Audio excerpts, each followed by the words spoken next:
안녕하십니까. 부국부동산 연구소 대표 안상주입니다. 오늘도 지난주에 이어서 조합원 명부와 입주 자격 여부의 두 번째 이야기를 소개해 드릴까 합니다. 네, 오늘 먼저 이 많은 분들이 관심 갖고 계시는 뉴타운의 조합원 입주 조건 이야기 지난 시간에 이어 더 자세히 들어가 보도록 할게요. 과연 이 조합원 명부 입주 자격은 어떻게 되는지 대표님 지금부터 바로 그냥 전해주세요. 네, 지난 시간에도 말씀드렸지만요. 추진위원회는 어떤 전 조합원의 과반수 이상의 찬성, 그다음에 조합 설립 인가는요. 전 조합원의 75% 이상의 동의가 있었을 경우에 사업일 관에서 관할구청과 서울시에서 인가를 해줬을 때 추진위원회 인가와 조합 설립 인가가 통과된다는 점을 말씀드릴 수가 있겠는데요. 그럼 이 전 조합원의 어떤 기준이 되는 것이 무엇이냐? 이것이 바로 조합원 명부다. 이렇게 말씀드릴 수가 있겠습니다. 조합원 명부에는요, 지난 시간에도 말씀드렸다시피 토지 건물을 가진 일반 조합원들과요, 그 다음에 청산 조합원, 그 다음에 국공유지를 포함되어 있기 때문에 실질적으로 향후에 입주권을 받는 사람들은요, 일반 조합원들, 청산 조합원과 그 다음에 국공유지를 제외한 조합원들이 받기 때문에 최초에 만들어진 조합원 명부에 비해서 향후에 분양 신청 기준일 분양 신청이 기준일 경우에 어떤 조합원 명부에는 숫자적인 어떤 차이가 있다는 점을 말씀드릴 수가 있겠습니다. 따라서 조합원 명부는 뭐냐면 첫째, 입주권을 확정하는 어떤 기준이 되는 것이고, 그 다음에 의사 결정을 하는 어떤 중요한 사안이나 이런 것들이 주민총회를 통해서 의사결정을 하는데, 이런 의사결정에도 역시 기준이 되는 것이 바로 이 조합원 명부다. 이렇게 말씀드릴 수가 있겠습니다. 따라서 조합원 명부에는요, 지난 시간에도 말씀드렸다시피 가장 갑이라는 사람이 만약에 물건을 갖고 있을 때 그 번호에 대한 어떤 고유 번호라는 것이 있다. 이렇게 말씀드릴 수가 있겠습니다. 이 고유 번호가 굉장히 중요한 것이고요. 사실 매매를 하게 되면은요, 매수자들이 잔금을 지불한 다음에 조합에 가서 권리 변경 신청을 하는데요. 이것은 뭐냐면 종전의 어떤 소유자로부터 이런 고유 번호를 양수 받는 것이다. 이렇게 생각하시면 되겠습니다. 따라서 이 조합원 명부에 들어가 있느냐 안 들어가 있느냐가 매우 중요하고요. 조합 설립 인가가 난 이후의 지역을 투자하라는 것이 어떤 재개발 재건축의 어떤 기본인데요. 이것을 매매를 해서 그 구역의 어떤 조합원이 되고자 하시는 분은 계약하기 이전에 조합원 명부에 내가 살려고 하는 매도자가 과연 그곳에 현존하고 있는지를 마지막으로 한번 확인하시는 것이 매우 중요하다는 점을 말씀드릴 수가 있겠습니다. 따라서 여기서 조합원 명부는요, 크게 두 번에 걸쳐서 이게 작성이 됩니다. 조합원 명부는요, 처음에 추진위원회와 조합 설립 인가를 위한 명부가 첫 번째 명부가 되고요. 두 번째는 이것은 첫 번째는 조합 설립 이전에 한번 작성이 되고요. 그 다음에 가장 중요한 두 번째, 분양 신청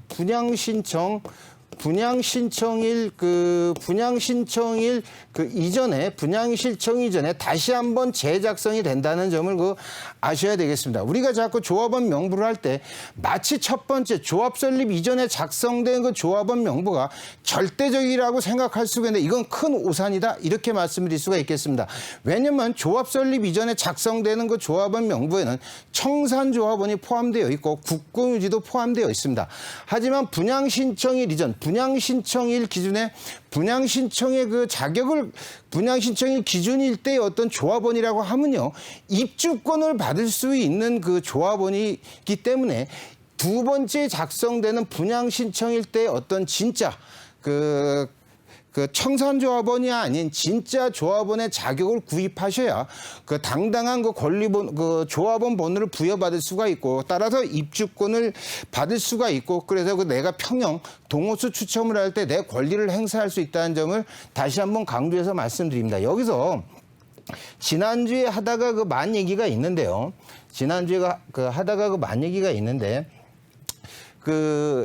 주의해야 될 사항 두 가지를 한번 말씀드리겠습니다. 왜냐하면 조합 설립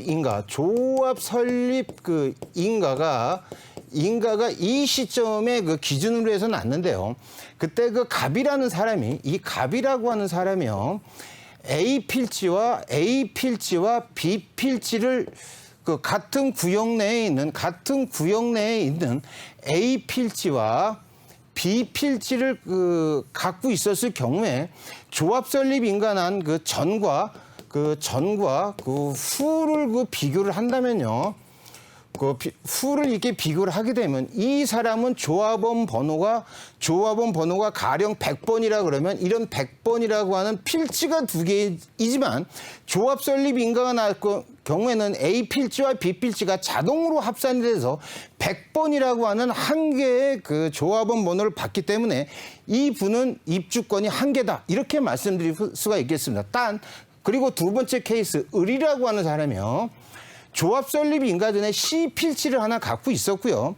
조합 설립 인가 난 다음에 D 필지라는 걸 다시 가졌습니다. 따라서 이 을이라고 하는 사람은요, C 필지에서 어떻게 보면 500번이라는 조합원 번호를 갖고 있었고요.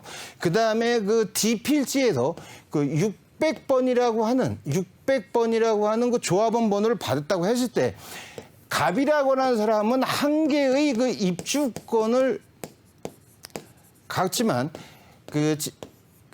같은 구역 내 한 개의 입주권들을 다 주는 거지만 을 같은 경우는요, 한 개의 입주권을 갖기 때문에 C 혹은 D 필지를 분양 신청일 이전에 매각이 가능하다는 점을 제가 강조해서 말씀을 드리고 싶습니다.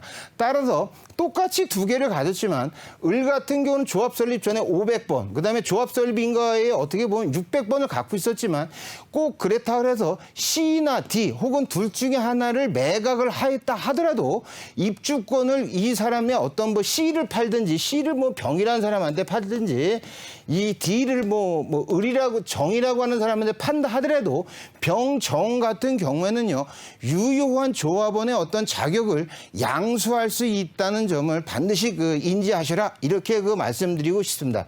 그리고 또 하나 그 현장에서 나오는 많은 질문들 중에 하나를 그 샘플로 한번 설명을 해드리겠는데요. 이것 같은 경우는 아주 특이한 겁니다.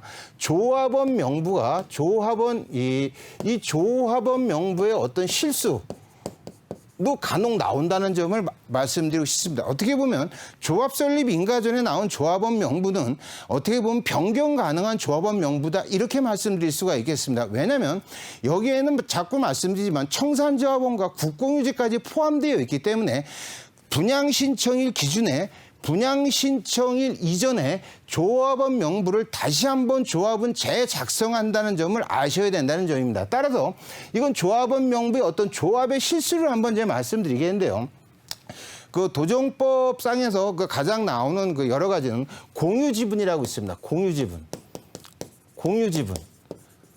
한 물건을요, 여러 사람이 갖고 있을 경우에 A, B, C라는 사람들이 갖고 있었을 경우에 A, B, C라고 하는 그 사람들이 갖고 있었을 경우 이것이 조례 시행 기준일 2003년 12월 31일 그 이후에 이렇게 나눴다 하면 이것은 바로 여러 명이 갖고 있다 하더라도 입주권은 한 개만 나온다는 점을 그 반드시 그 인지하셔야 된다는 점입니다. 따라서 이거를 만들 때 그 이런 물건이 있습니다. 그 대지고요. 이건 대지고요. 이건 땅이 그 100평짜리고요. 그다음에 그 요 안에 건물이 이렇게 또 있습니다. 요거는 땅이고요. 요거는 토지고 요거는 그 대지고요. 요거는 그 건물이라고 하였을 때 이 물건을 이 건물을 그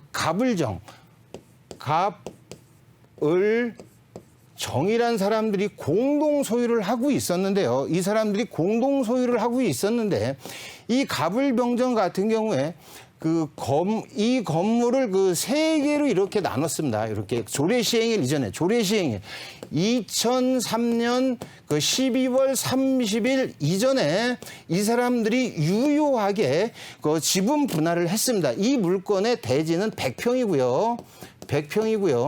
건물은 그 평수가 60평이다. 이렇게 그 예를 들면은요. 갑을병 같은 경우는 갑과 을 같은 경우는요. 이 사람들은 건물을 갖고 있고요. 그다음에 대지를 똑같이 그 33평을 갖고 있고요. 을 같은 경우는 건물은 갖고 있지 않고 대지만 33평을 갖고 있고요. 그 정 같은 경우도 대지만 33평을 갖고 있는 이런 케이스, 역시 건물도 역시 갖고 있지 않은 이런 상태일 경우에 조합에서 이 실수로 이 사람들에게 조합원 번호를 한 개만 부여를 했을 경우를 제가 말씀드리는데요.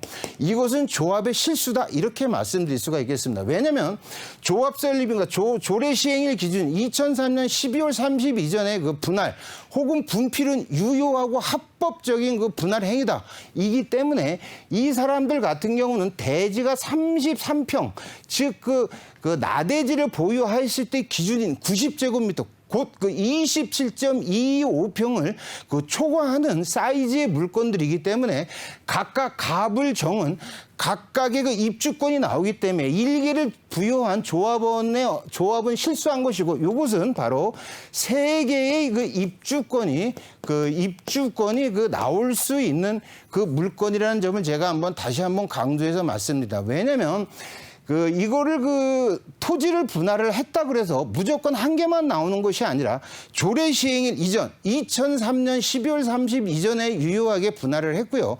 그때의 땅의 면적이 각각 90제곱미터의 어떤 이상의 나대지를 보유하고 있는 분들은 각각 내가 그 주택을 보유하고 있다 하더라도 각각의 어떤 입주권, 어떤 세계가 나올 수 있는 이런 물건이라는 점을 다시 한번 강조하고요. 이런 케이스 같은 경우는요. 조합 설립 이전에 만들어졌을 때는 한 개의 입주권, 한 개의 번호지만 조합 설립인가 이후 따라서 그 분양 신청이 기준의 때는 그 조합원이 어떻게 보면 두 개가 더 늘어날 수 있는, 한 개에서 세 개로 변신할 수 있는 물건이라는 점을 강조해서 말씀드리고 싶습니다. 그리고 또 하나 왜냐하면 이게 나대지에서 이런 것들이 많이 나오는 경우들인데 또 이게 시간이 또 모자라서 오늘은 그럼 여기까지만 설명해드리고 다음 주에 또 입주 자격이 약간 논란이 되는 물건들에 대해서 몇 가지 어떤 샘플을 갖고 와서 제가 자세한 설명을 해드리도록 하겠습니다.